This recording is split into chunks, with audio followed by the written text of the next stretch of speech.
Whoa, it's the CU Podcast.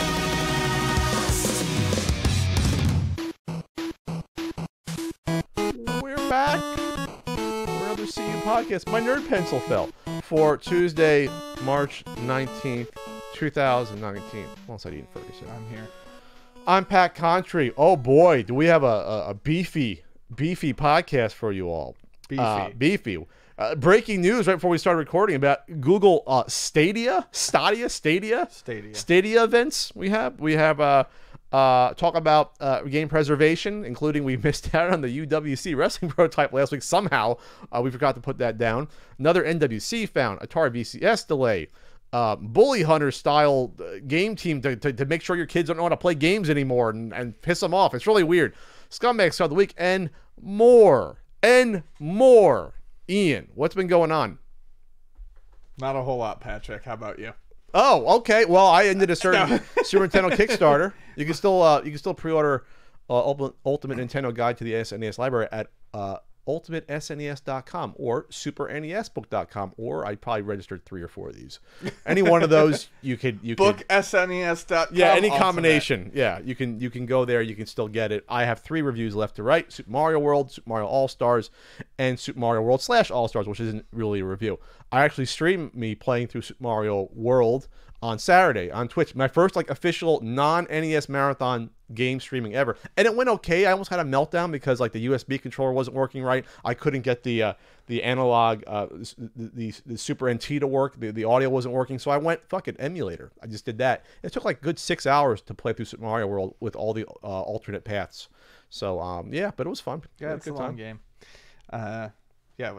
No, what's up with me is there's tiles. There's tiles falling off of my bathroom wall. That's fun. Because the people next. So I live in an apartment building. The people next door to us moved out, so now they're they're ripping out the carpet. They're putting in a new bathtub, etc., etc. And I woke up from I was in the middle of a dream, one of those in between lucid sort of dream states, where I thought someone was playing dubstep music really, really loud because what it was the banging from next door and the saws and all the fucking tool noise in my head, to my dreaming head. It was oh man, someone needs to turn that dubstep down. But I woke up, realized what was going on, and then sat there for about 10 minutes, and then I heard shattering. And I thought it was from... Nothing but shattered dreams, shattered dreams. Thought it was from next door, but no, they were hitting the wall so hard that, tiles were falling off in my shower. So that's good stuff, Ian. It's the greatest. It's the best. That's it. That's all. It doesn't beat the experience from the marathon here, but it's well, that was a special. That was a special present. I'm not going to talk about publicly, but a very special episode. A very special episode of the bathroom. That's what they talk to you afterwards, seriously, like a sitcom. Yeah, we presented some very special issues. If you know anyone, here's the 800 number. Talk to your church parishioner. Talk to an adult. Talk to a teacher. You don't want to talk to your church parishioners. Well, some that's cleaned up somewhat, a little bit, hopefully. Anyway, yeah. Well, my church didn't have any shenanigans going on, I don't think. Maybe one guy. Anyway, Ian, Pixel Dan, our pal Pixel Dan was on Raw last night. Pixel Dan, if you don't know, I have to look that up. He's a YouTuber. He's one of the first. I call him a preeminent toy reviewer. Before now, you have little kids making millions of dollars on Twitch playing toys with toys. It should have been Dan, because Dan was doing this 10 years ago. Playing with toys. I'm playing toys. Playing toys. They're playing toys. But Dan's also a pro wrestler on the side. I don't know how he does this, but he's a pro wrestler for a long time. So he was on Raw. Usually they ask for, when Raw has extra people, security guards or ancillary characters, they usually ask the independent locals, why not? Right. Get them involved. Goodwill, good faith. And so, plus it's probably easy. They know the business. So Dan was one of No Way Jose's entourage dancing around, and I did not notice watching somehow, because how you look for him? He was wearing all purple and glasses, but once someone tweeted it, now you can't take your eyes off, because Dan's just his face is what how we know that in the background. So he's allegedly he might be on SmackDown tonight. So check out SmackDown. He might be in the background. I'm hoping he gets beat up by Becky Lynch as a security guard. That'd be hysterical. Like, I'm hoping for something like that. That would be fun. He'll be like, "What?" He gets smacked in the face and just go down hard. That'd be funny. So I love Dan. I love Dan too. I miss Dan. We'll talk Do about. you think he just eats the Rock's diet? You know, that one that I brought up on the podcast once, the one that's like all cod? I've seen Dan without a shirt on. You know, he keeps in wrestling shape, but I don't know if he's in rock shape. I'll just say that. Okay.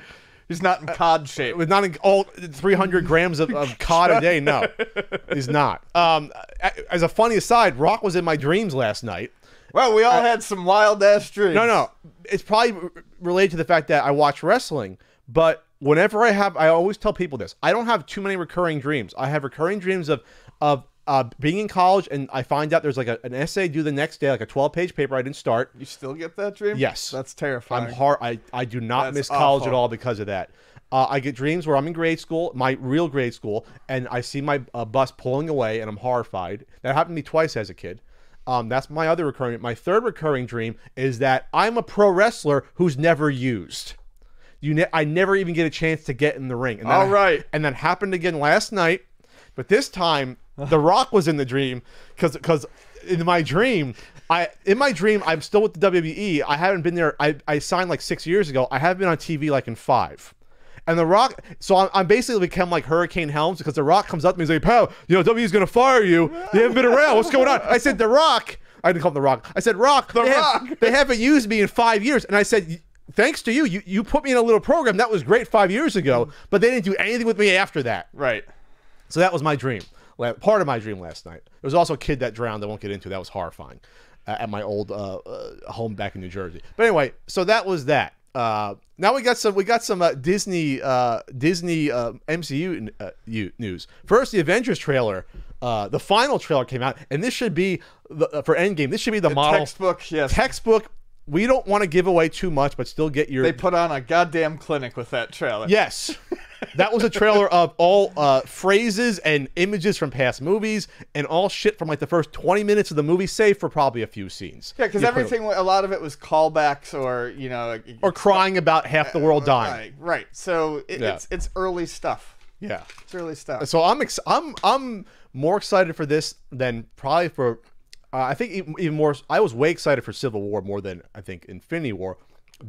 Since I literally don't know what they're going to do, and most of us don't, they're keeping it so secret. I mean, people have postulated, well, maybe they'll go back in time, they'll try to get the Infinity Stones before Thanos does, but you still don't know. We don't know where they're going or who's going to be fighting what. Sure, and keep in mind that, you know, as some people learned last year, they put misdirection in their trailers. They put misdirection in their commercials. No Hulk in Wakanda. Yeah, exactly. We didn't have that. Hulk was beat. Hulk got two-pieced out in the first 5 minutes of the movie. He was done. So it's like I said, I'm super excited. Plus, since they're closing the Fox deal like next week, I'm like twisting my nipples hoping they put some sort of image of the Fantastic Four or X-Men somewhere in the background, even for like a split second. They're gonna get a teaser. They have to get some sort of teaser. Like, I don't care if like it's Doctor Strange like looking in other dimensions and you see the Fantastic Four like in the background fighting like some scrollers, like just like a second for all of us to just like explode in our pants. That's all I'm asking for. Not too much more. Let me see some of Scott Summers' crisp nips. Scott Summers' crisp nips. Justice for Cyclops finally in the MCU, because he treated like shit in all the X-Men movies. He's like treated like a clown. He is a clown a lot of the time. But he's a solid leader. He means well. He can be written as a good character. He means well. Yes. Yeah, he's a schoolboy. He's a Boy Scout. But, I mean, he's treated like a punk in the original X-Men movies. He wasn't even in the second and third ones, really, at all. And then James Gunn was rehired by Disney for Guardians of the Galaxy 3 8 months. This is crazy. You kind of felt this was coming, though? Because they didn't hire anyone else in between. It's what everyone wanted. It's what everyone hoped. It's what made sense. But we're in a world where nothing that we hope for happens and nothing makes sense. So, yes, in my head, this was always how it was going to go, but I didn't think that was a guarantee. Well, the cast wrote that letter saying, we want him back. You shouldn't fire him. Bautista straight out says, I'm not doing it unless he comes back. He said that. So he was probably still under contract, though. They probably could have forced him or sued him for a ton of money. There was some rumor going around that it might have been, if he hadn't come back, it might have been The guy did Thor Ragnarok. Taika Waititi. Yeah, but he turned down and said, "I don't want to do it." Oh, did he? Yeah. Okay. So that would have been the only reasonable substitution. So they were in pre-production back in whenever he got fired. Like, what was it? Late summer, early fall. They were starting pre-production. So they probably would have been filming pretty soon. Probably to come out next year, because 3 years after the sequel in 2017. So it's probably still going to come out next year, but now they're probably going to be filming it later in the year because James Gunn is now doing it's not even a soft reboot, a full reboot of Suicide Squad. Since the DCEU is a fucking nightmare and it's totally collapsed on itself like a neutron star, like we said.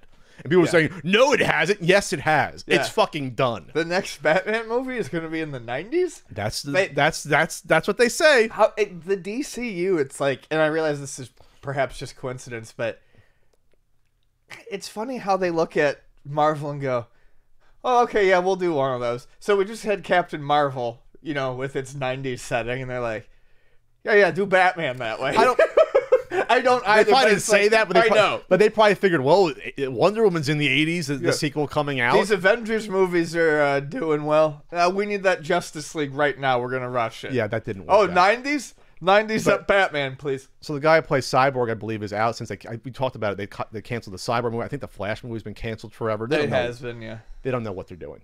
You're going to have Aquaman movies and Wonder Woman movies that are totally unrelated to each other, and these one-off series and like a Joker movie that no one really wants that's going to come out. Like, that's what you're going to have. I definitely want Idris Elba in the Suicide Squad. Will Smith to Idris Elba. It's a slight upgrade, I guess. It's a huge... Look, both are fine individuals. Idris Elba is a fine actor. Yes. And a fine man. You like him because he's a DJ. I think that's why. No.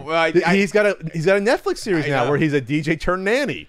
It's like the modern Who's the Boss. I guess that's what it is. He can rap. He can DJ. He can just sit there and look handsome. He's the sexiest man alive. Oh, God. Too. Yes, it's true. Do you need time alone for Idris Elba? I do. You want to hang out with my ex and just talk about Idris Elba for hours on end? You probably can. I could. I mean, he was definitely the hall pass in our relationship. I was like, fine. I want to, fucking jump on in front of me. I don't care. Whatever. He's worth it. And then in weird news, we have to bring up, unfortunately, the massacre in New Zealand, Christchurch, the white supremacists that gunned down scores of people, unfortunately, and he live streamed it because he's obviously a psychopath maniac, and that's the world we live in. And before the massacre, he did the subscribe to PewDiePie meme. So now the reason we bring this up is because we talked about PewDiePie in the past. Before I talked about him a lot when you were out. When you were out, that's when a lot of the stuff happened with the Washington Post and calling him out on all his bad anti-Semitic jokes in the past and things of that nature.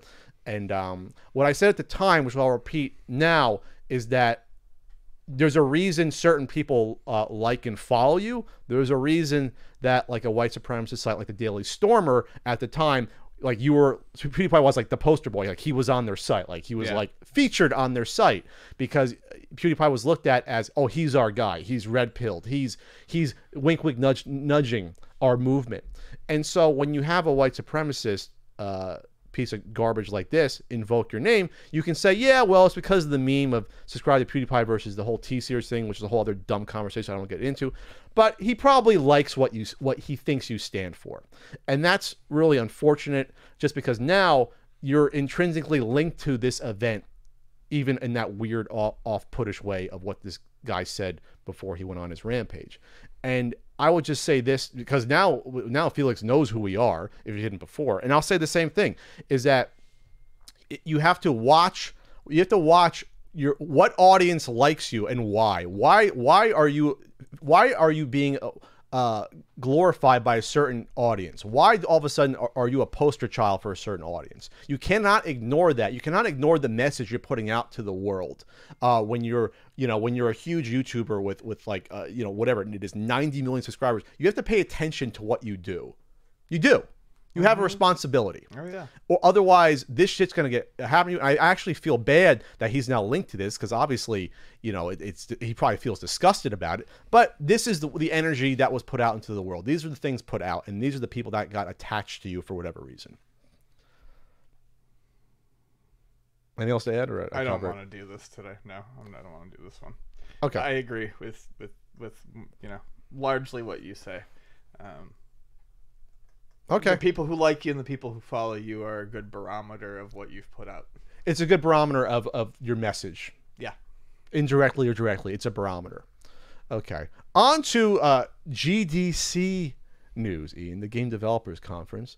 And Google, our pals at Google, finally announced something that people saw coming. This was in the trades. It has to do with cloud gaming. Yeah, everyone thought that this was initially going to be a hoax, but It's going to be a hoax? well, yeah, people. I mean, That's people, right. I meant to see people thought it was going to be a hoax because they had the controller mock-up for this Google system. Yeah. It's the Stadia. It's the Stadia. And Stadia events. No, just Stadia.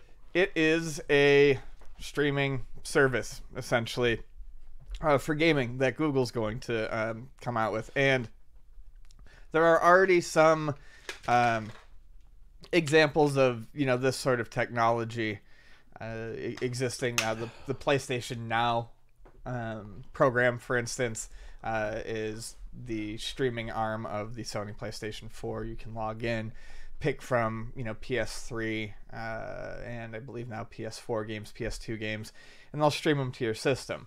So that's what Google is going for, and they're going for basically being able to stream any PC game, and they will work on. All you need is a device that has like Google Chrome on it or something like that. Which Would be any tablet. Yeah. It's going to work with TVs, tablets, Laptops, laptops, and phones. Your phones. I was going to say, yeah, a lot of smart TVs have some sort of browser on them too. Yeah, exactly. Or you can install something on it. Or you can probably get a little box that has it on it, you know, like a streaming box. It'll have its own controller, although I can't imagine that would be necessary. Probably not. I don't see why it would Right, be. Any USB controller probably function. And the controller is like it's your standard looking Xbox One this generation controller. It's every mashup of an Xbox and PS4 controller that's out there. Yeah, you get 2 analog thumbsticks, you get a D-pad, you get triggers, you get 4 face buttons, start, select, home. But yeah, it's every controller you've seen at this point. Kind of hard to reinvent the wheel at this point. Right. So it could be interesting. It by doing this, it eliminates the need for people to constantly have and update new technology in their home. Yeah. The tagline is I don't know if it's a tagline, but I've seen it come up a couple times now in articles and news, is that they're building a game platform for everyone. They basically want it to be as easy as TV. They say that they want it to be able to, or the internet. You turn it on and you go. Sure. And there's something to be said for that. The goal is that it'll launch a streaming game in less than 5 seconds. You can click on it. They want to do a YouTube integration because obviously it's the same company, Google. Click on YouTube video /link and you can play a game instantly. Works over screens, desktop, laptop, TV, tablets, phones. It's not a box. So I guess in theory that means that on the service you can be watching a YouTube video of someone, or even obviously YouTube has a streaming service that's way behind Twitch, but you can be on a game. There could be a link. Play this game now. Click on it, and you're playing that game if you're subscribed to the service. Right. That's really the best sort of integration way you can integrate this with your current audience and really advertise it as well. They can advertise it in every YouTube video with a game that's supported. A brand new AAA game comes out, and then play this game. Pay whatever it is, $25 a month or $20 a month, and you can be playing it in 5 seconds. That's appealing to someone who doesn't want to go out and spend $500 on a PS5. Yeah. Problematically, I'm interested in seeing how this is going to turn out. On the PlayStation Now network, it worked pretty well for a lot of things. RPGs, strategy games, action games, that were relatively basic, I guess. However, there is issues. Obviously, it's streaming. Streaming can drop, hiccup, it can lag. It makes it really tough for this to be currently, in its current state, useful for playing fighting games. that Sure. it throws that off. The timing's so exact. Yeah, games that require more precision, it's not the best for. So obviously that's going to be something that, that's going to be a big hurdle. They didn't immediately clarify here. It says how fast the user's internet needs to be. They did say this though, 4K 60 frames per second at launch. You need a Believe it when I see it. You need a good internet connection. Yeah. Especially over Wi-Fi. Like I have fiber optic, I'm probably pretty good, but most people have to upgrade in order to have that be, if they want 4K. Well, I don't have a 4K TV, I wouldn't have to do it. But, obviously you need a 4K monitor to get the most out of it. Eventually up to 8K, because at this point, it doesn't matter anymore. 85K, because the human eye cannot decipher it anymore. So what's the point? You're looking into someone's soul. I mean, seriously, how much resolution do you think we could see, people? That's stop at some point. Anyway.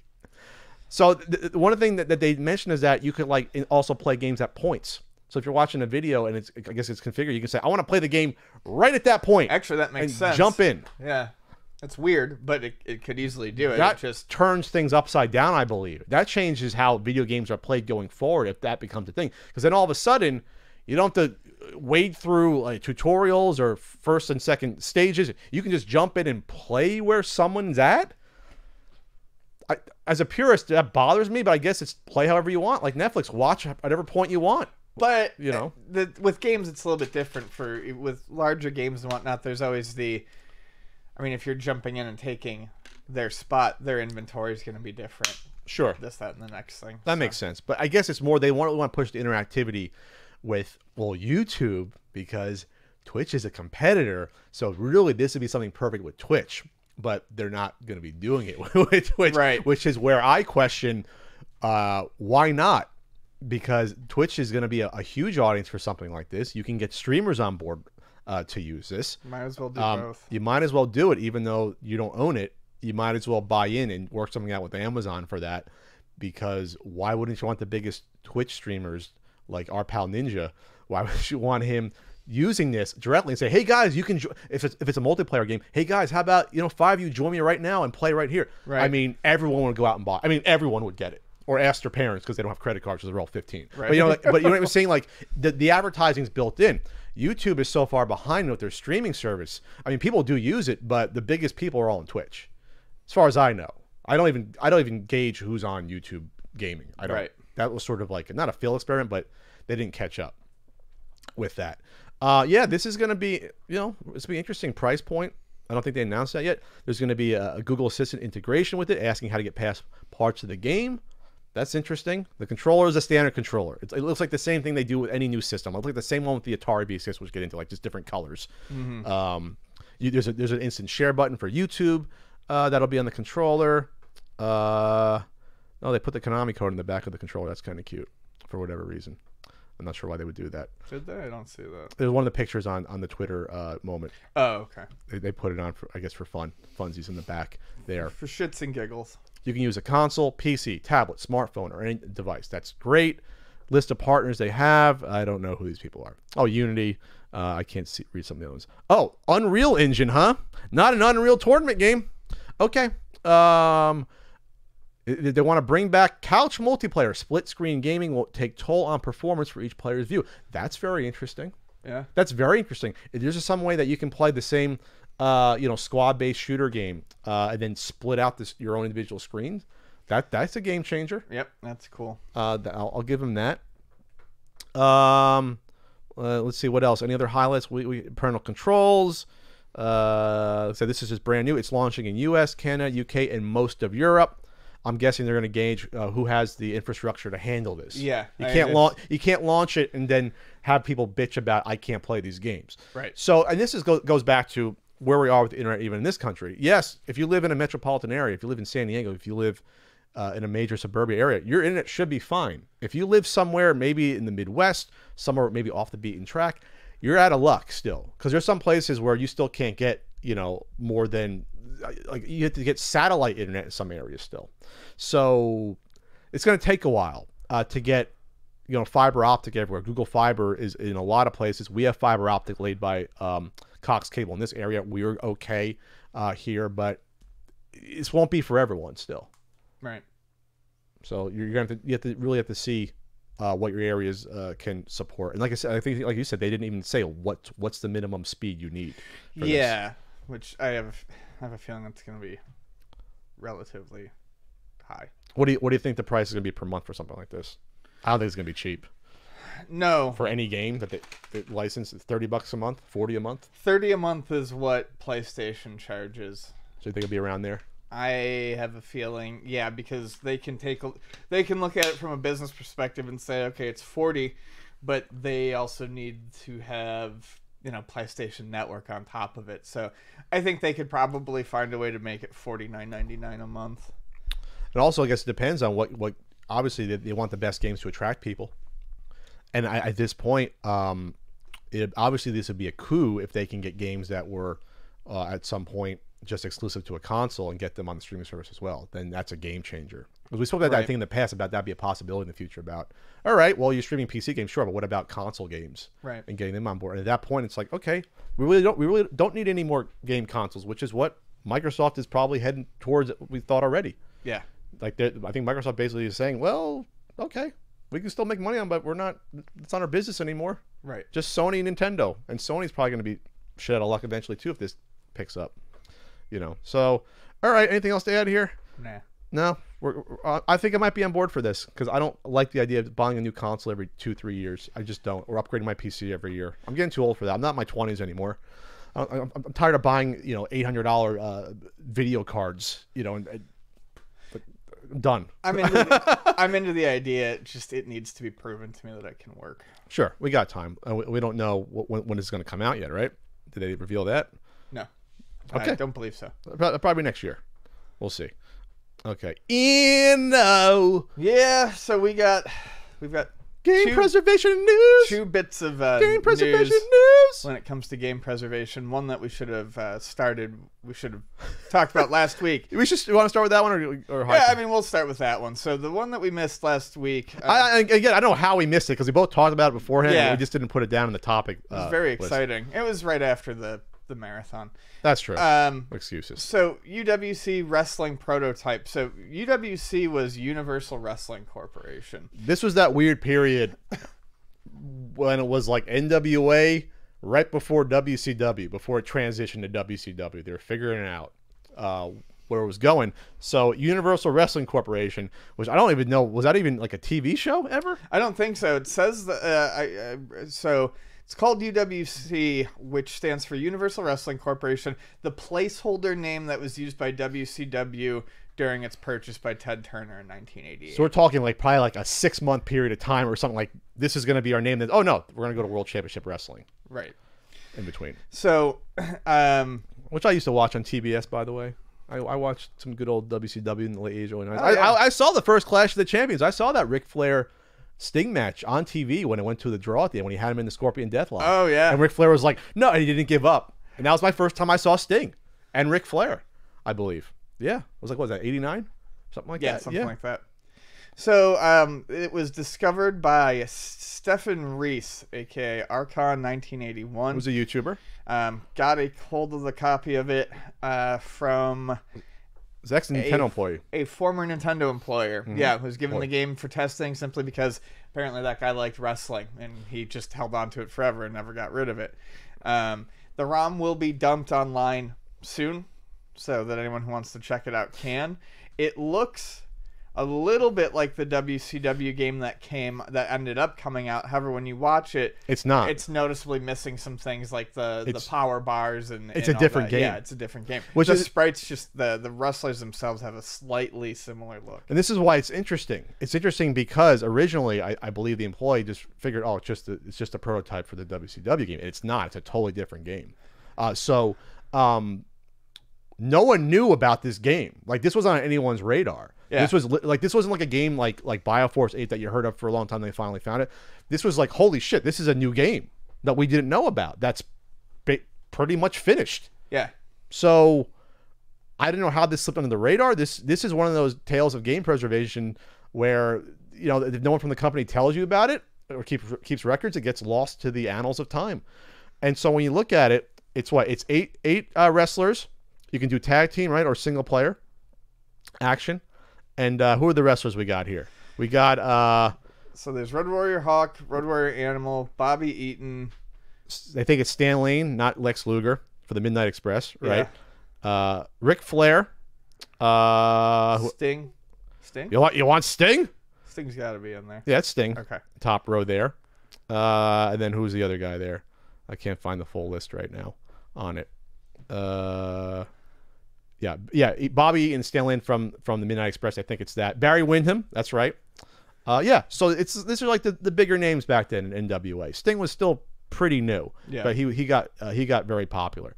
So it's a nuts and bolts looking wrestling game, right? When you look at the gameplay is already online, which is great. And like I said, they got the Frank Cifaldi, the Video Game History Foundation to preserve it. He actually did it's funny. He actually tweeted himself doing like a speed run of preserving the ROM from his analog mini NT, which I should have got a mini NT. I don't know why I didn't get one. There's an elimination series single match. Some of the animations look like they could have been a predecessor to the WCW game, but like the kicks look like they have no frames of animation, just like the original. Or the drop kick looks similar. Out. Yeah. So basically, everything from grappling to a lot of the assets around it look different. Look different, but some like the striking looks the same. But it's a different game. Yeah, you cannot really call it a prototype of the other one. It's just an entirely different game. Because even the wrestler list is entirely different. This was slated for '89, and WCW wrestling came out in '90, so that was enough time. And that developer this developer. Sega. What's that? Sega did this UWC. Oh yeah. The one for NES was Nihon Busan. Did that? Okay. I don't know if they're related to Sega at all. But no, this is an interesting time for game preservation. Obviously, we'll get into the other story in a second. And I'm just happy. There's not much else to say about this. It almost looks like it's the WCW style of pro wrestling on the NES. That's what it kind of looks like and kind of plays as, except there's submissions and things like that. There's a elbow on the head. There's a suplex. There's like a scorpion deathlock. I don't know. I have to watch more gameplay. I'm guessing all the guys had a similar moveset, but I'd have to see and play through it. There's a referee in the ring, so it's like it was modeled after pro wrestling. Then they kind of went from there. You can go outside the ring. The referee has pink shoes on, which is cute. So, all right, there you have it. So thanks to Archive 1981 for helping to preserve it there. And we're going to get to him again in another topic. But do you want to talk about the Hi-Ten Bomberman? Yeah, so this is actually... Hi-Ten Bomberman. This is awesome. So just a few days after...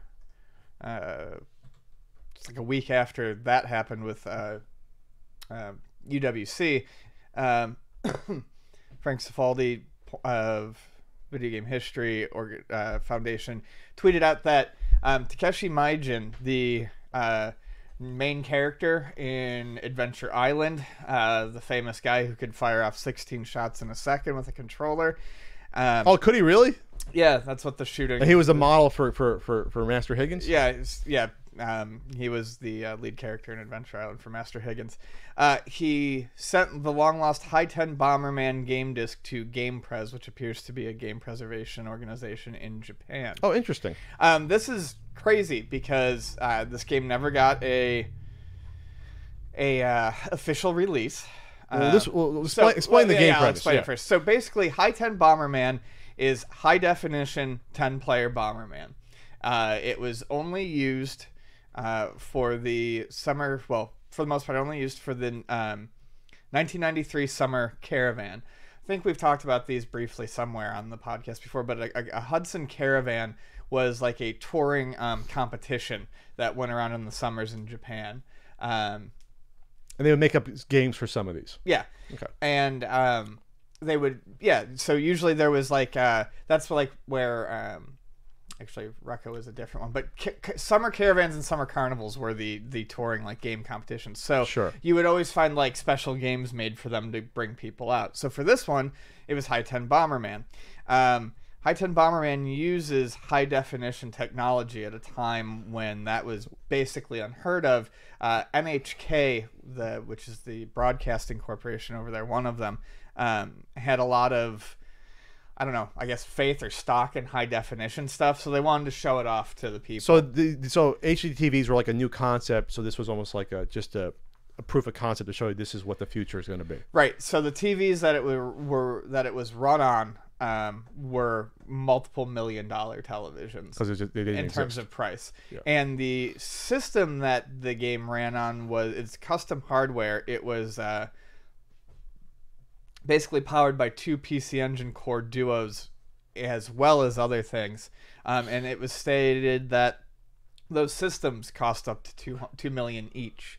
That seems pricey. It seems high, but when you look at the there's an image of the competition at the time. With there he is, looks like Master Higgins himself hosting it with a yellow Hudson Bee shirt that I must find, a yellow Hudson Bee polo shirt. I will pay any amount of money for that. Anyway, the TV looks like a standard high definition, almost like a plasma heavy glass, like the first generation of these HD TVs that came out in like the early 2000s. That's what it looks like. It looks like it's only like about a 40-inch TV, 36-inch, something like that. And yeah, you can see the about 10 people playing on a gray, looks like just a standard PC Engine core. Yeah, that's all that they're playing on it. With a turbo tap, with the white PC Engine turbo tap coming out. There's 2 turbo taps that are themed to look like Bomberman. So you're saying, no, they were somehow coordinated together, the 2 different PC engines. Yeah, it's the system was built using 2 cores. It's 2 cores in it. System, okay, because the picture I'm looking at, they're actually playing on just looks like a one PC engine. Unless it's redesigned inside with different guts. That's what I must. That's what it must be. Sure. Either way, it's really cool to see it. Other than that caravan, it was put on display for a short period of time where people could play it. But other than that, it's never really been seen since. And while the custom hardware is still thought to be long gone, at least now the code can be studied and looked at, and people can see how it was done. According to this thread on Reset Era, it was 1035i, so not exactly 1080. That's freaking close. Right. And then I won't get into interlace versus progressive. Back then, for something like this, it doesn't matter really. It was 60 frames, or no, it was not 60 frames. Like trying to find the frames on this. I don't know if it was 60 frames, but the fact that it was 1035i, it's a widescreen image. It's like a 16:9. Yeah. This is what would have been needed for the Saturn 10-player Bomberman. Like, as you play that game, it's a little tough to see everything. Sure. So this is almost like the predecessor to that idea. You probably would say, like, the characters are smaller, but it's obviously a much crisper image. So sure. So I guess the bad news about this, if you want to say any bad news, is that it's gonna be hard to emulate this and play this. You have to recreate the. Well, that's what I'm hardware. saying. Yeah, I mean, there's nothing anyone can do with it right now. The sure. code can be studied. Maybe something will pop up. You'd have to like write a whole new emulator just to play this one game. Yeah. Which someone will probably do. There'll be a nut out there that says, I want to play this game. Let's do it, and they'll go for it. I wonder if any of the systems or hardware still exists. That's my question. That would be maybe there's something. Come on, Master Higgins, you holding out on us? You got the hardware sitting around somewhere? I don't know how. I guess you'd hook it up to a composite cable or a component back then or something like that to get the different resolution on the TV. Interesting. Hudson Soft they're pushing the technology. Yep. They did it with the CD-ROM tech. They did it with HD 10-player Bomberman. You gotta love the B. Well, Konami, do something please with the property. Do something with them. Don't make me buy them from you. The hostile takeover just so I can get a new Bonk game. It's actually funny when you see a picture of what's his name. There's a picture of him, Takahashi Maijin. Bald, he looks like Bonk. Like there's pictures of him, like he looks like he was the model for Bonk as well. He might have been. Who knows? He's a happy-go-lucky sort of guy. He actually does. Even look at the Pat version, he looks like Bonk. You see the picture of him bald? Look up his name and do a Google image search, and you'll see a picture of him bald. It's like, yeah, that's kind of Bonkish, how he looks. He's got the forehead of Bonk. I'm not just making this up. Yeah, just look real quick. There's bald pictures of him. There. Oh yeah. Yeah, that's Bonk pretty much. Yep. So the Washington Post also did an article about game preservation, which I thought was interesting just because, well, it's a major newspaper, and they're recognizing this as well. And then Frank Cifaldi tweeted out, these are all issues we talked about before, how to keep classic video games from getting lost forever. Copyright system needs to be updated to protect the games. It's that argument about this. This is from Bo Brunson, talking about all the copyrighted works and legislation that he feels need to be changed. He talks about playing, Super Mario Brothers with his daughter and things of that nature. But what about games that you can't easily, play? And what I'm going to say this is that it's always the argument I talked about before that I kind of disagree with some of my colleagues about, is that let's not conflate game preservation with ease of access to old games. To me, there are two different issues. And I think we just have to keep that in mind whenever we talk about, well, should these games always be readily available for sale? In a perfect world, yes, but it's not always easy to accomplish that for tons of different reasons that we can talk about for like 15 minutes probably about doing that.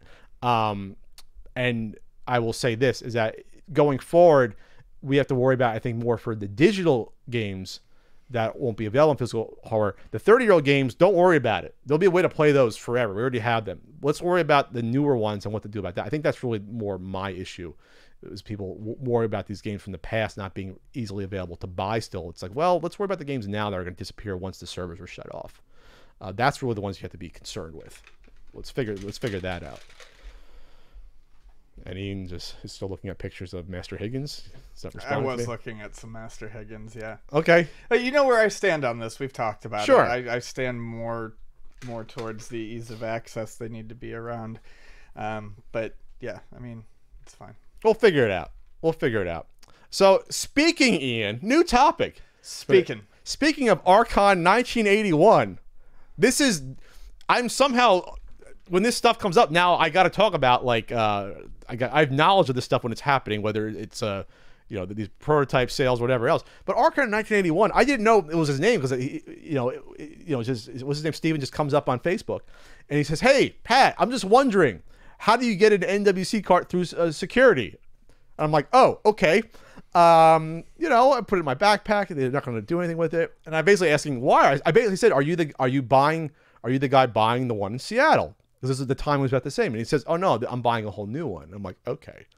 So then he revealed, I guess once I figured out, oh, this is Archon 1981. This is the guy who did the UWC. So he posted a video. We'll link it here. So there's a new NWC that was found from the guy who had the UWC prototype. So, and this is explained in the video, but also explained to me in the email. So the former Nintendo employee not just had this prototype, and now he does other stuff. He had two NWC gray carts at the time. He sold one way back, but then he gave one to a friend for free. And so when Archon 1981 asked him about the first one, he didn't question, well, did you have a second one? Because who would do that? Who would say, do you have a second one? Right. But he said, did you have another one? And he said, the guy who had the ex-Nintendo employee said, "Oh yeah, I had another one. I gave it away to a friend." So he put Archon in touch with the friend, and they worked out a deal. And it was similar to how I got the gold NWC. Is that you fly out, you meet the guy, maybe you have a lunch, you check to make sure it's real, you give him the money, you get back on the plane in a few hours, and you go back home. So he won't reveal the price he paid, which is fine. I didn't want to reveal the price I paid for the gold one, or this is a gray one. But he did tell me that, he got a pretty good deal because the person knew about the one I just sold, but the person, and this is some people, maybe they come in the store, they say, well, I don't care if I'm not getting top dollar just because I got it for free or nothing. I'm getting cash for it was laying around, and it's a good home. So he got a good deal on it. When someone's there making an offer, and you can have that money in 30 seconds, sure, as opposed to hunting for a buyer. And sometimes it's just a hassle. I got to wait for 3 weeks, and then trying to get top dollar for everything you have is the wrong way to. Yeah, and that's the only way I could afford the gold NWC is I was the first one to make the offer, but I said I got the money. You kind of trust me at this point. I'll just fly out. And he's like, okay, fine. He probably could have got $5,000, $6,000, $7,000 more for that gold if he really hunted around, but he just wanted the money now. Yeah. And I had it barely at the time in like 2000. What was that? 2011. Yeah, that was a really gut check moment. Do I really want to fork out this money for this? But it was worth it. But anyway, so this is another one found. It's it's in the 200 family. I had 205. This is like 209? Let me check the video real quick. So I just think that's interesting how this stuff works out. What's the highest number? A low 300s. It's like 320 or so. So if you want to say there's at least 320 made or 350 somewhere around there, it's probably a safe bet for sure. Label's pretty good. There's like one little nick out of it. Not that we're getting to now, what grade would you get on your NWC? But, it's in pretty good shape. The person didn't use it that much. And what was the number on it again? Here's so I make sure. 208. It's the cousin of my 205. That's kind of adorable. If it was the next number, that'd be kind of freakish. It would be. It would be kind of freakish. I wonder if there's. I wonder if there's. Are there any that are the next number? I was have gonna to say, check. is there any sequential? I'll check on Nintendo Age. Yeah. Anything else to add? I just think it's interesting that one comes out of the woodwork and then another one does, and then the UWC one does, in like the course of like 2 weeks. This is all happening. I mean, all I can really say is that The stuff's out there still. right every time something like this happens, there is a group of people, and I feel like that group You of make people. it sound weird. There's a group of people. And I feel like that group of people might be getting smaller as time goes on that say this is it. Sure. But no, I mean, it never is. The fact that we're still finding games that no one knew about at all. Yeah, the prototype thing freaks me out. That no one even knew that was a game to even look for. Some people had to know about it. Someone worked on it, but you know, who? But they're out. They're in Japan. Maybe they don't care. Right, exactly. You know. And finding these, that's 2 new NWCs in. It's 2 of them, right? 2 new ones. Two new ones. 2 weeks. 2 weeks. Any fruits or vegetables? 2 weeks. So, anyways, yeah, it's crazy. All right. What did you find? Any sequential? No, I wasn't looking. I was just looking at okay. Steven's message to me because it was weird. Because at first he's like, "Yeah," his first message was literally, "Hey Pat, did you have any problems getting your NWC carts on a plane?" That was his first message. So I'm like, "That's a strange message to send to randomly." Are you looking to steal one and make a getaway? Like what's Right. going on? And then so I'm happy that Steven got his cartridge. 209 added to the family. I'll look up on Nintendo Age real quick if I can find the thread about, because there is a thread in Nintendo Age that tracks who has golds, where they came from, and who has the NWCs, and what golds, which ones they are for rare games. And now I cannot find it just because it looks like they might have gotten rid of that thread where I cannot find it easily. We're proud to be working with Flex Pro Meals. They're a meal delivery company that sends healthy pre-made meals to your doorstep. Their goal isn't to give you just a salad, but epic recipes and entrees you may have grown up on, that they make healthier, tastier versions of it. Eating healthy, it's a lifestyle choice, Ian. It's not a 2-week gimmick. So it's their responsibility to go the extra mile to give us the most value with realistic meal options at a good price. They have a weight loss fat trimmer plan for about $8.50 a meal, and a lean muscle larger portion plan for about $11 a meal. Those large portions are substantially they're large hefty and huge. Have you had the Speedy Gonzales chicken meal Yes, yet? yes. Oh my God, Yeah. that's a lot of meat. Yeah, some of the more popular ones are the smoked brisket mac, game day chili, breakfast burrito, chicken Alfredo. There's tons and tons of different options. There's tons of and they're variety. changing them every few weeks. You I'm a get big fan different- of the different breakfast, options. the huevos rancheros. I enjoy that. They have a steak. They have a new one. It's like steak and eggs. It's my mouth is warm right now. Sorry. Yep. Sorry. So for 20% off your first order, use code CUPODCAST when you visit flexpromeals.com. 20% off with the code CUPODCAST. You eat healthy meals and you save. Can't go wrong. So, it's pretty exciting. What's that, Ian? It's real exciting. The Atari VCS is getting more power. Oh my God. It's going to be a more powerful box of shit than, we talked about. You need more power. Yes, this medium.com Reveal. article post done actually by the Atari VCS team.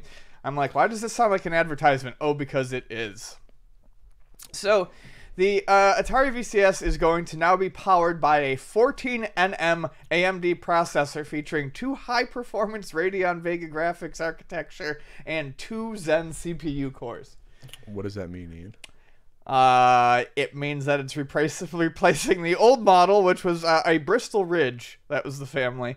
The new processor includes built-in Ethernet, native 4K, modern HDCP, and a secure frame buffer that fully supports DRM video. Netflix, HBO. Etc., etc. So, what they're saying is, I'm just reading from some of this here, is the upgrade will translate to better overall performance in a cooler, quieter box. What was it before? Like a giant fan getting turned on inside? Right. That sounds like market speak to me. Yeah. A little bit. Because there was no fan in the original design, if I recall correctly. Wasn't it supposed to be air cooled? Wasn't that one of the things? Oh no, that was I believe the Coleco. That was a chameleon. Was one of the reasons why it was going to be a failure. Yeah, air cooled, or whatever the hell it was. Air cooled. So the long story short is this has resulted in the Atari VCS being pushed back to the end of 2019. Originally supposed to be July. Yeah, supposed to be July. It was supposed to be 3.5 months from now. People were supposed to have these in their hands, and now they make the announcement. So that they're changing the processor 3.5 months before this thing was supposed to be in people's hands, and is it cheaper than the old one? Probably not. I don't think it would be cheaper. Do they really need this to run the hardware? No. And that's the big problem here is they've come up with an excuse to push this off. Well, I didn't want to make that direct accusation, but that for a 6-month period of time, they do get that nice excuse built in. Hey guys, we're delaying it, but it's going to be better. Well, did it need to be better? Right. Or is this just because, as many of us said at the time, there was no specs. There was no stats. You didn't know. These people didn't know what they want. My take is that these people had no idea what they wanted to do with this system. Mm-hmm. And they're spitballing it. It's the only way you can say you're changing the entire core of your system. 3.5 months is like, okay, well, we've finally decided on, a processor. And this is the problem again with, especially for an Indiegogo where you don't have to have a prototype. And who the hell knows? I mean, they had people commenting on this in people from games websites and getting quotes from them. Who the fuck knows what they were playing on? Right. Like that, and that's why I'm so weirded out by this whole situation and the fact that this got so much positive press, just because now you weren't playing, especially if there's a new chip, you weren't playing what was people were going to get. But at the time, what were you playing? Right. What were you playing? Was it just a mock-up off of some computer they managed to fit in? Was it a production? It wasn't a production model but was it a production model back then? Why won't you read the note? So people on Indiegogo have mixed emotions according to the comments on the Indiegogo. I put the link there if you want to check it out. Beginning of the end. Some are like, well, this is somewhat of an improvement at least. This one from what? I don't know. From what? Because improvement from what? You can't improve on something that you've never seen. Shane McGeehan says, "Am I getting robbed again?" Yes, again. First the Atari smartwatch. Oh, did that never come out? And here we go again. Isn't it time to stop developing this thing and build it? So a 14-month wait is supposed to now change to 19 months if we are lucky. If you are still designing this thing, then maybe summer of 2021. This wasn't permission, by the way.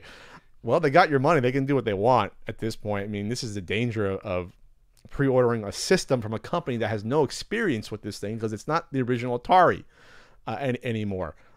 Seriously, Atari, I mean, thank you for the better processor. I'm also somewhat fine with the delay. I somewhat expected a delay anyway since nothing seemed to move on this project. People were complaining because they weren't getting regular updates on this on Indiegogo. Yeah. That's not. So you weren't getting these up. Not this. I can't fucking talk. Plus, Atari said they are not. Oh, that was the best thing we left out. They aren't allowed to share specific details because of NDAs supposedly between partners. So Atari can't come out and tell you more details about what this thing is yet. Oh, this is a fucking joke. Oh my god, this is such a fucking joke. That's what I saw at least. It's like, yeah, they can't. It's better. This upgrade will translate to better overall performance in a cooler and quieter box, all with minimal impact to our manufacturing processes. While additional specifications about the new AMD processor will be announced closer to launch, be assured that the new AMD Ryzen processor is a much better fit for this project. What is the project? What does it fit? What is this machine doing? This is the question. These are the questions we need to ask. There's no... It exists. It's simply a shell. No one's ever talked about what it's really supposed to fucking do. It plays Atari games. I fucking can't handle it. It plays Atari. This is gonna serve our purpose better. What? The purpose of it sitting on a fucking shelf? Well, emulators, a Gateway 2000 from 1995 can emulate all these Atari games. So I don't know. It's gonna be so fast it's gonna tear ass right into the trash can. It's fucking ridiculous. That Space Invader game is going to run 80 frames instead of 60. Like, I don't know.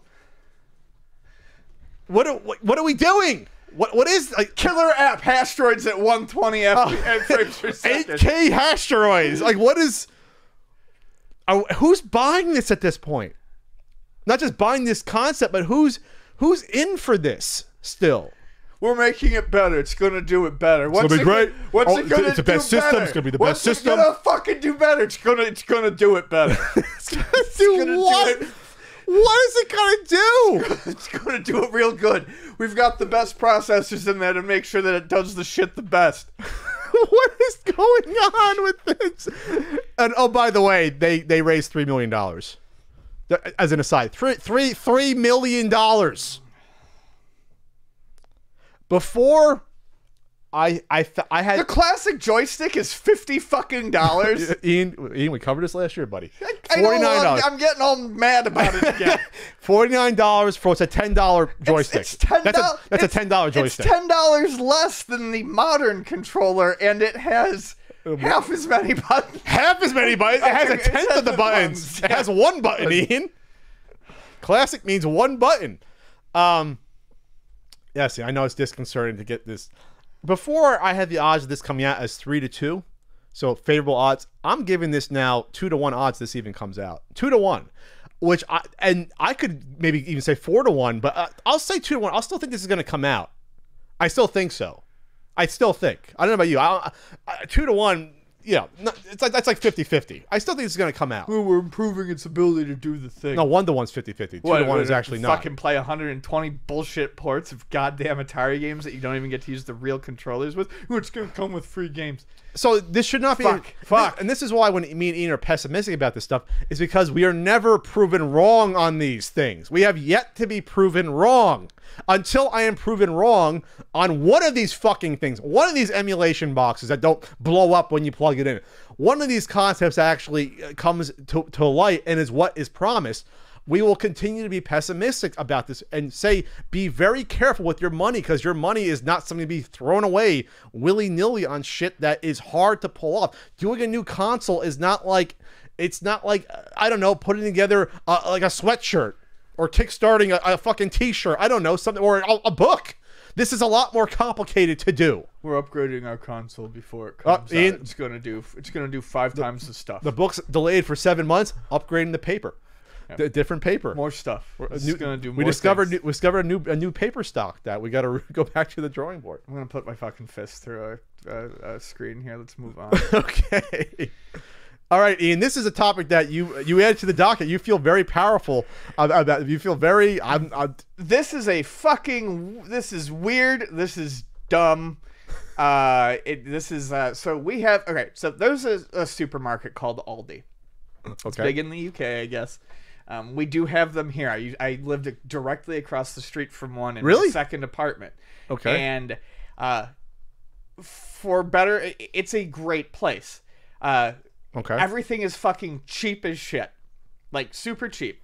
But all of the stuff is essentially, like, relabeled name brands, you know? So it's, like, not a dollar store of food. It's not a dollar store, but, like, you can, like... It's name brand stuff that gets just... They put a new label on? Essentially, it's... Yeah, like Costco has a Kirkland label? Yeah, exactly. Which is really the regular stuff, but they, make work out deals. So...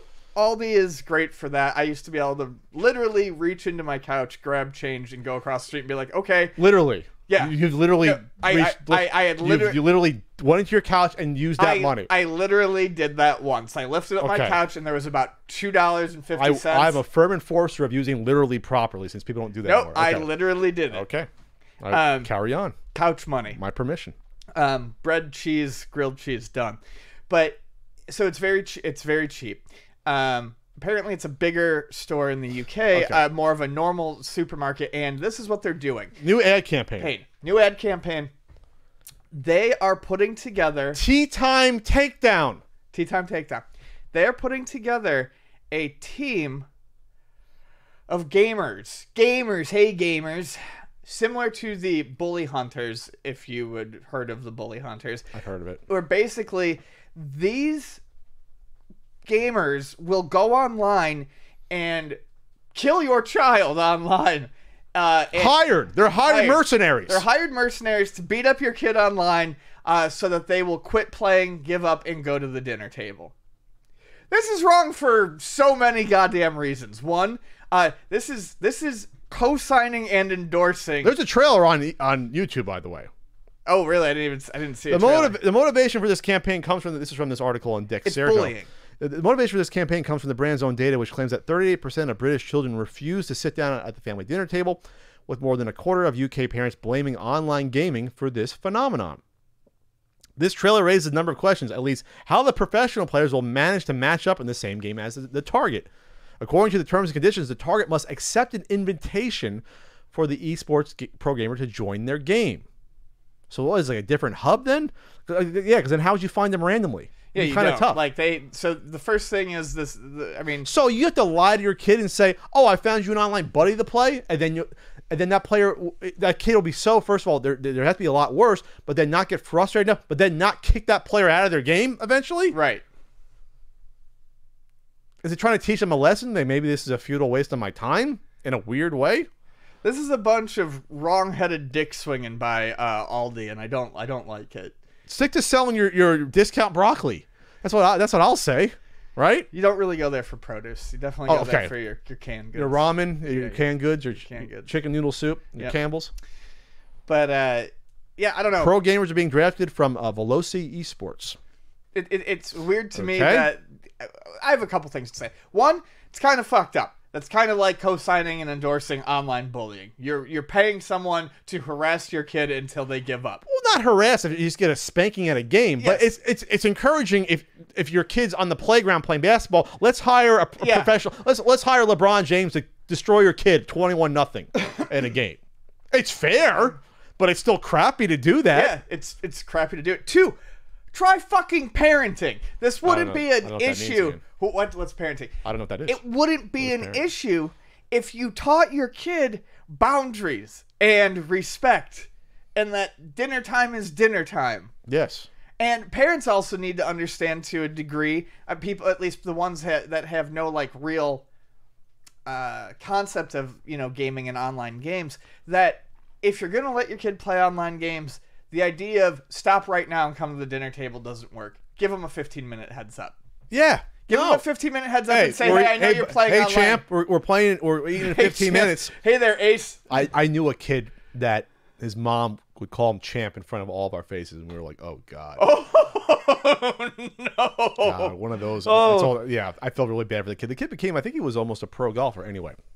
But, hey, champ, 15 minutes, buddy. Come on down. And if any reasonable kid was out, thanks, Dad. I'll finish this game up. That's more than enough to finish my Fortnite fucking thing. I'll be dead in a second. And then if he doesn't come down, but you have a talk, and you're like, okay, when I say that to you, it's to give you time, reason with the child first. Yeah. If you come down, we can enjoy dinner together, and then you can go back to playing if your homework's done. But if you don't listen to me, you're not playing at all. And that's how you get the parent. You're nice until you got to be firm. And I'm not your friend. I'm your parent. Yep. I'll pretend to be your friend until you turn on me, and now we got a problem. You got to be a little mafia to your kid. I think a little bit. Like you show them the good path. You take the payout. If not, there's a head in your bed. That's right. Choice A or B. Offer you can't refuse. That's how you get a parent. That's Pat's parental tips of the day. Even though I'm not a parent, and there's a 9% chance I will never be. So that's. But this is insane. Yeah. This is nuts.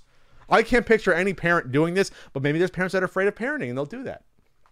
Maybe it's like paying a random stranger with a ski mask to run into your house and take the tablet out of your kid's hands. Yeah. Instead of saying, stop playing your bubble cat soup game or something. I don't know what that is. Bubble cat soup. Bubble cat soup. Is that download it now on the App Store? There's probably an app for that. Anyway. Soupy cat bubbles game. That and Public G Battlegrounds. Public Battlegrounds G. Soon to be on the Atari VCS. All right. Because it's better now. Tea Time Takedown coming soon to a village in the UK near you, I suppose. All right. Ian. Yeah. We have a scumbag. Seller. Of the week.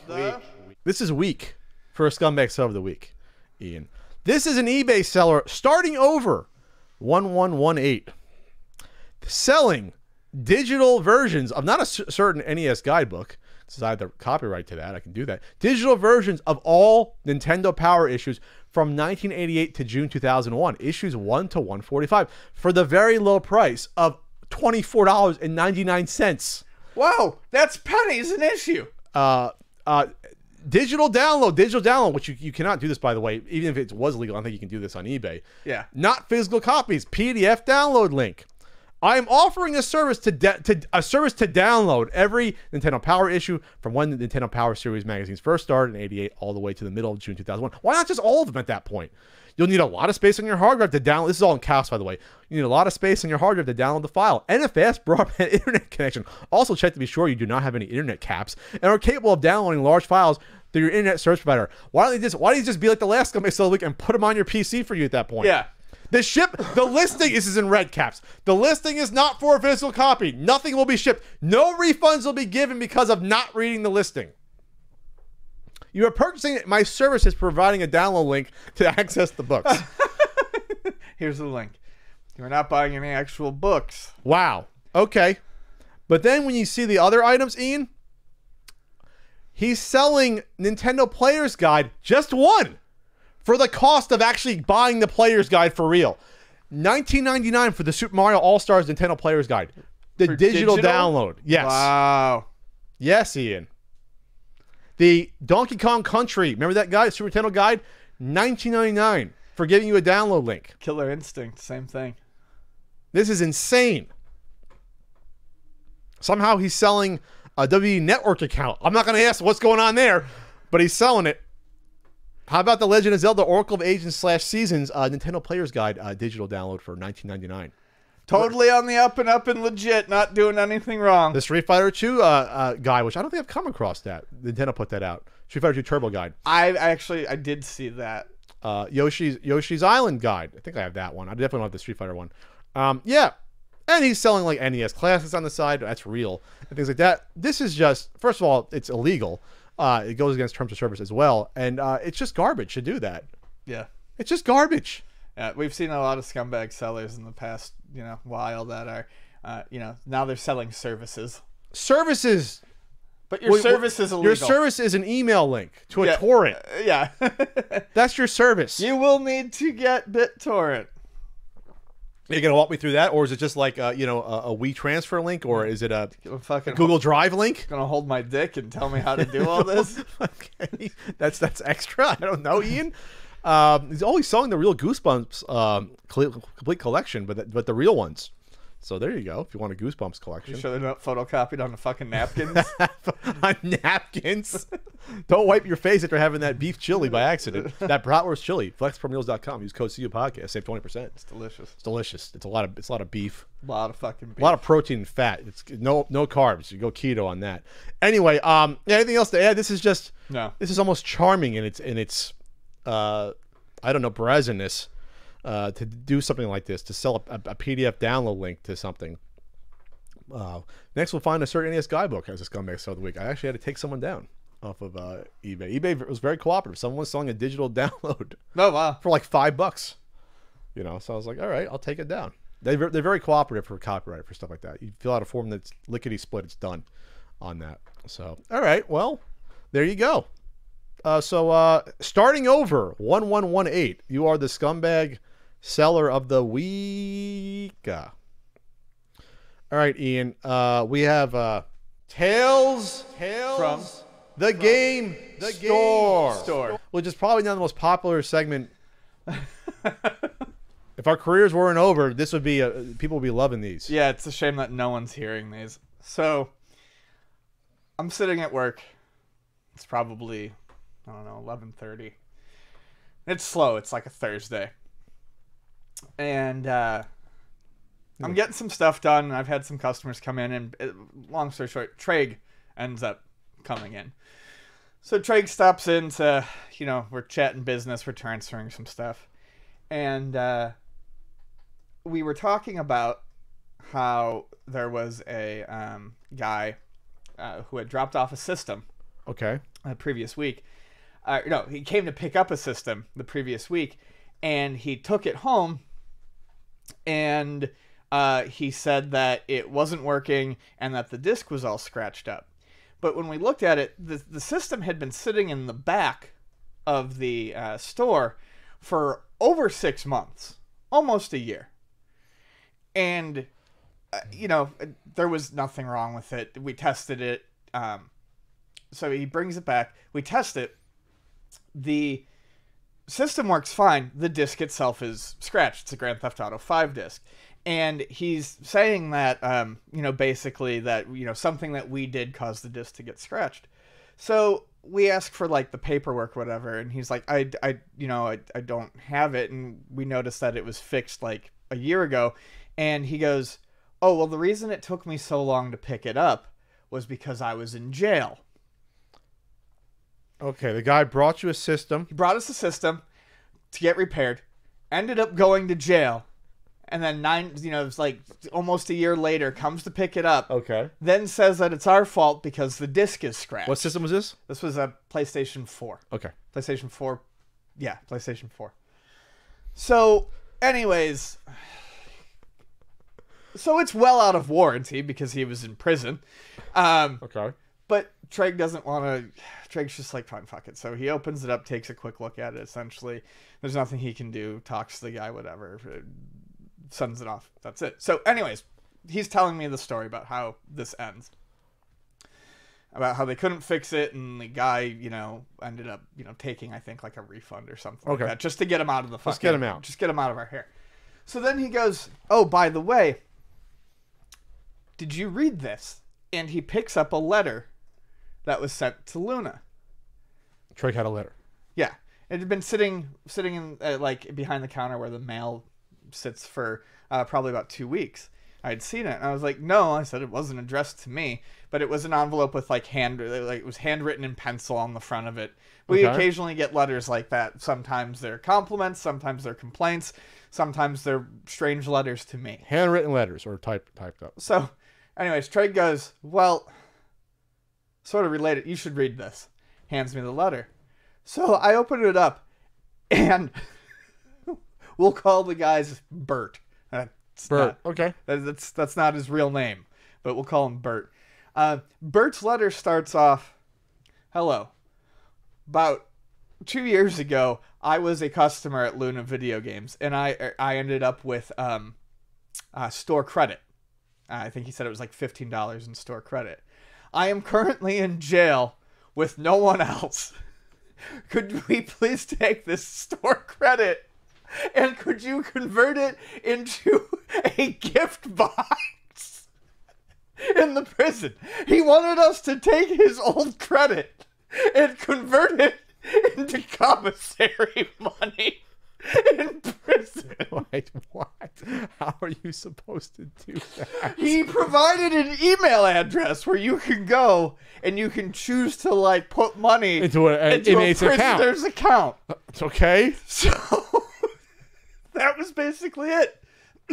For $15 worth of, what is that, like a pack of cigarettes in the commissary? I have no idea. Two packages of ramen. And this was the refund money from the system, for the PS4. No, this is a completely different person. This is a different prisoner. Yeah, Treg was just like, since we're talking about prison. Oh, okay. Yeah. It's a different prisoner. Yes. So... Do you remember how he got that credit? Did he trade in some prisoner games? I have no idea. He said it was like 2 years ago, I think is what the letter said. So it wasn't even like it was credit that was, freshly obtained, and then he's walking away and they're like, hey, we're putting you in the pokey.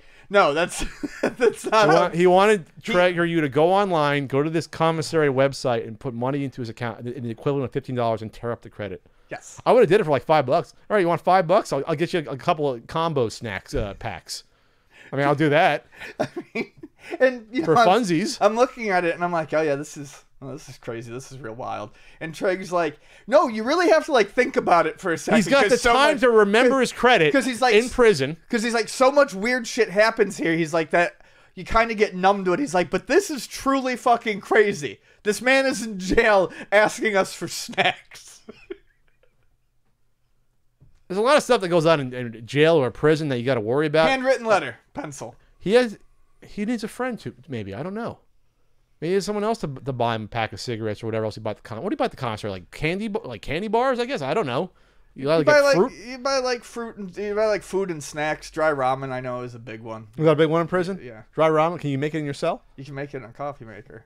They allow you to have a coffee maker in prison? I think there's They allow you to have common ones. allow you to boil water in your cell? I don't Maybe not in the cell. I was gonna say I don't know. Maybe it's a common area. Common area. Yeah. I guess it depends if it's locked down or if it's like a county jail sort of thing, like if it's minimal security. Well, am I thinking about this too much? This is insane. Yeah, right? I mean, You remember the credit. First of all, you got to remember the credit, we and then you take your time in prison to write the letter to someone. we live in a world where I can say things like this, and we're like, yeah, that's weird, but not. You have to think on it for a second. You're like, no, that's more than fucking weird. So yeah, Okay. there was that. And then I had a guy call me up and insist that there was Halo on the Dreamcast, but that was It's a twofer. yeah, that was just a guy he called me up and he's like, you got to help me out. And I said, okay. You got to help me. I'm in prison. I can hear someone talk, yeah, right? And I can hear someone talking in the background. And he's like, was Halo on the Dreamcast? And I'm like, no. And he's like, not ever. And I go, sir, 100%. Halo was not released on the Dreamcast. It was a prototype. There's like a homebrew, but Yeah. but it was never released on the Dreamcast. And he goes, well, can you look it up? He's like, It's not Alexa. It's Ian. he's like, can you Hey, Ian. can you- Was yeah. was Halo on the Dream? He goes, can you look it up? He's like, I swear my buddies and I played Halo all the time. No, I'm sorry. I'm a fucking idiot. You're I talking was saying Half-Life. Half-Life. Yeah. Halo. No, there's- what? No, there was no there's Halo. There wasn't There's Halo. like a shitty homebrew like Halo that someone. I Oh, think that someone no, there was a Half-Life prototype. Yes, That's what I was yes, thinking about. exactly. Not No, Halo. No, not Halo. I'm a fucking idiot. Half-Life. But so I'm your friend. This guy calling. and he's like, I'm sure I played it with my buddy.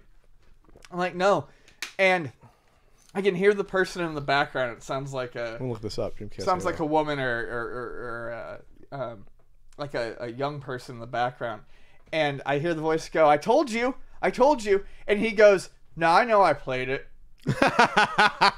And he's like, can you look it up? And I said, you can. Halo revamped. It was. Yeah. It came out. Looks like 7-8 years ago on the Dreamcast. Someone came out with it. So I just said, yes, I can. It's not here. I said that there's nothing that's going to change the fact that it's not on the Dreamcast. And he's just like getting all aggressive. I think what happened is he said that he played Halo on a Dreamcast. Some friend of his was like, no, you didn't. That's bullshit. And he thought he was going to get the big victory by calling the video game store and being like, yeah, Halo's on the Dreamcast, First of all, according to this article, it looks like it was originally planned to be an exclusive on Dreamcast before it went another way, which I didn't know that. That's interesting. But the fact that he would think like you'd be like the guru of all video game knowledge, that he could just talk to you on the phone because you're working in a video game. So I just think it's funny. That happens a lot. That's not that uncommon. You know a lot. I'm not saying you don't, but like everything. No. I'm just saying, like, people will call the store to ask fucking random Alexa-like questions about, and then that's it. They'll call and they'll ask, what year did Mario 3 come out? And it's like, huh? It's like it's easier to find the number versus just looking it up on Google search. And they're not looking for games. This is what I would say. To buy. They just call. I would ask the email address, and I would literally do one of those. Let me Google that for you links. Yeah. That emails them, and then I would do that. Hey, what's your email address? I'll get back to you. I would do that. I'd be that petty to let them know this is a waste of my fucking time. Don't ask me questions you can Google. I'm actually now looking at an image, I guess, of what it was going to look like on the Dreamcast Halo. Interesting. I did not know that. And then they went with the Xbox after that. Okay, I did not know.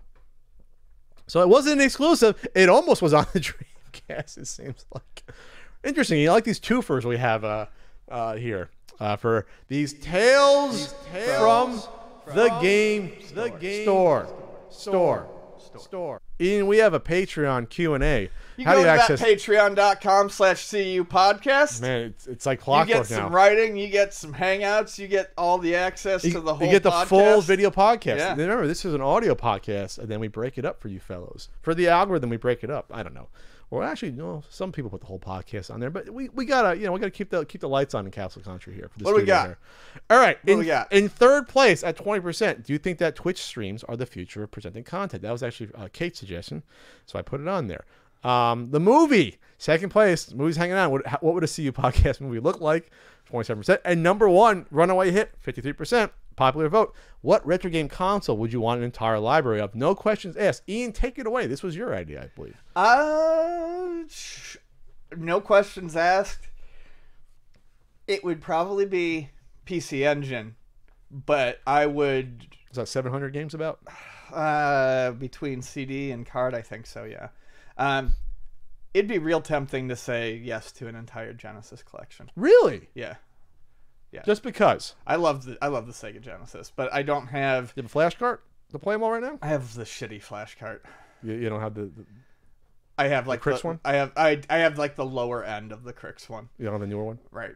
But I don't collect a ton anymore, and I constantly see, of all the systems that I see at game shows and conventions, the only system that I'm really tempted to buy stuff for that I don't already, namely my PC Engine and my black and white Game Boy, is the Genesis. But I just don't want to go down that hole again. Rabbit hole? Yeah, and I had it one time before and had a large chunk of my Genesis collection stolen. And I think you told me that's a whole other story. Yeah, and then I haven't really gone back to it. But the thing is there are Genesis games that I like that I would like to own.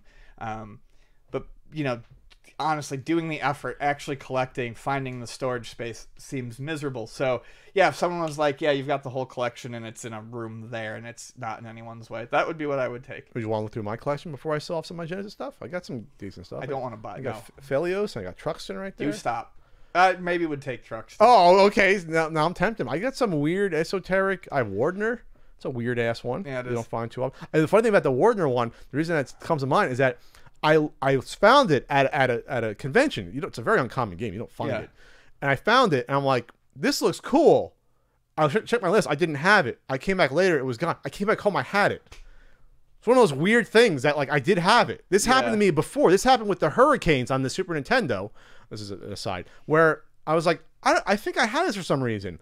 And it wasn't listed that I put it down. I owned Hurricanes. That went from like a $10 game to $100 in like a year when people discovered like, oh, there's Super Nintendo games that are hard to find that aren't like the popular ones like Hagane. So it's PC. It was PC Engine, but then you really Genesis. Yeah, because honestly, I enjoy the collecting for the PC Engine. I enjoy the hunt. Genesis, it'd be cool just to have all that stuff complete in front of me. So this is a weird question for me because I have 3 libraries of games that were my top choices: Nintendo, TurboGrafx, and Master System, at least for the US. I could expand, though, and say, well, there's a lot of cool European Master System games and weird-ass ones in South America that would be nice to have. There sure is cool stuff. Was there like another 200 at least that didn't come out here? 250? It's like, I think it's like 200.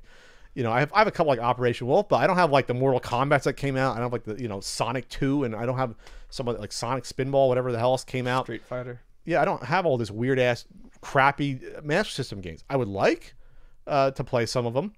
So I would say Master System might be an interesting one just because, and a lot of these games are cheap though. You just got to get them shipped. A lot in Europe, they're dirt cheap. A lot of it because it was more common there. Right. It's just getting them over here. That's what. Something tells me it would be interesting to own a 2600 library just because no one has an entire 2600 library. Actually, you're right. If we're talking like truly like miraculous, no one has every Atari 2600 North American game. Yeah. Because there's a complete Atari collection, including everything that we don't know about. Because games like Gamma Attack and Red Sea Crossing, there's a handful of copies or less. The birthday cart, if you want to count that, there's less than like a handful that exist.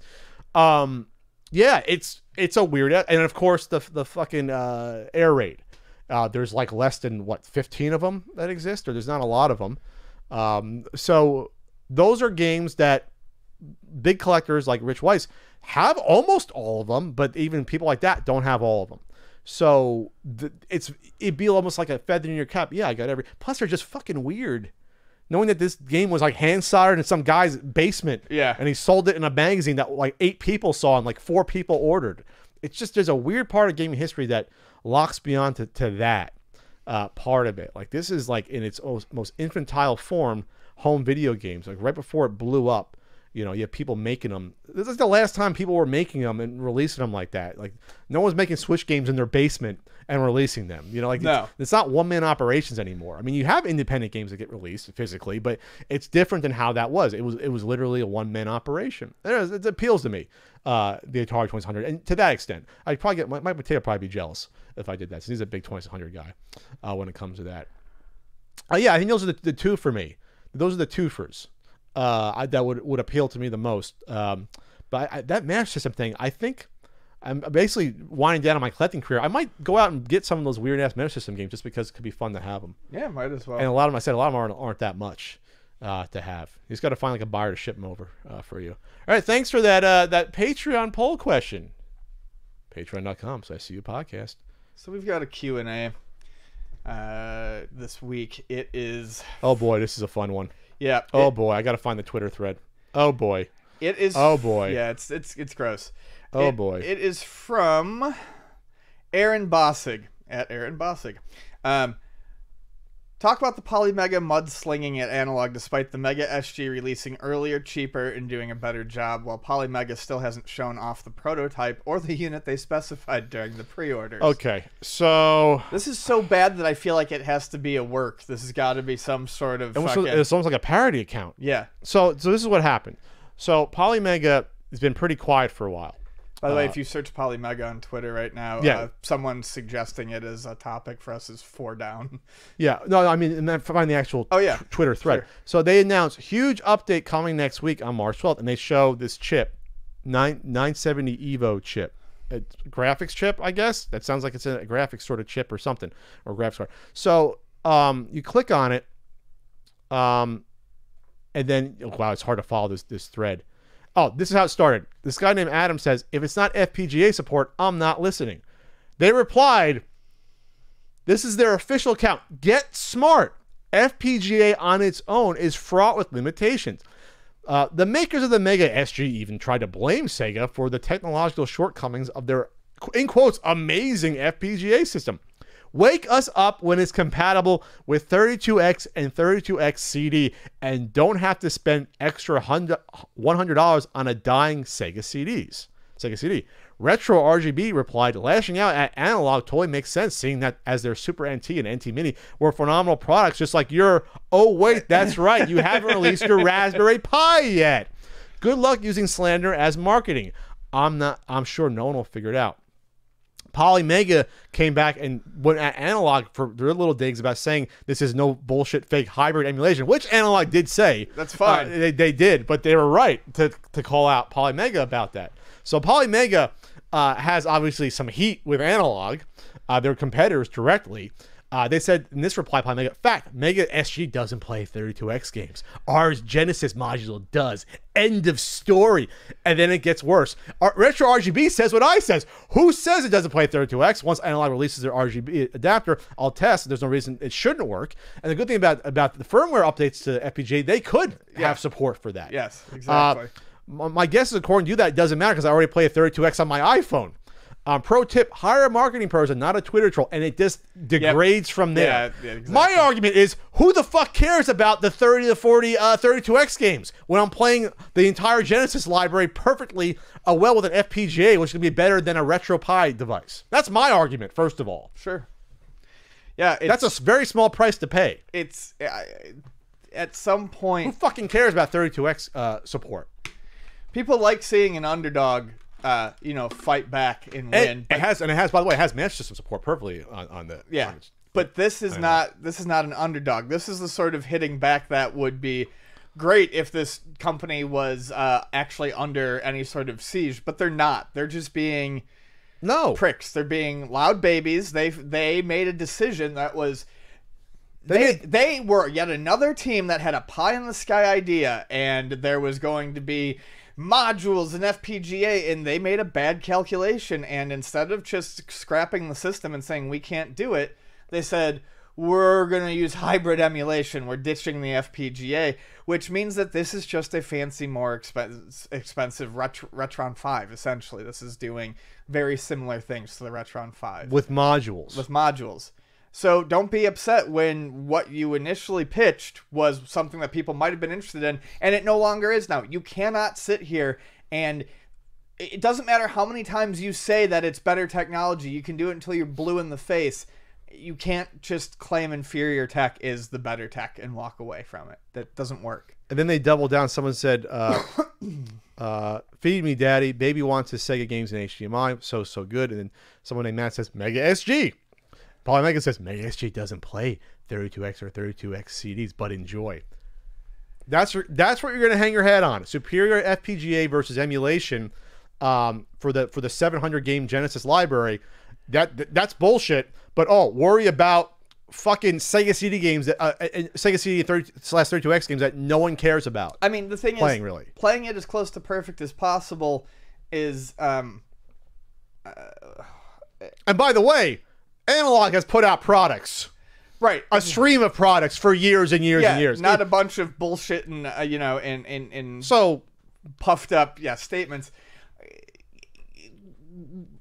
The likelihood of the Mega SG eventually being able to do 32X is probably pretty high. Kevtris is a magician.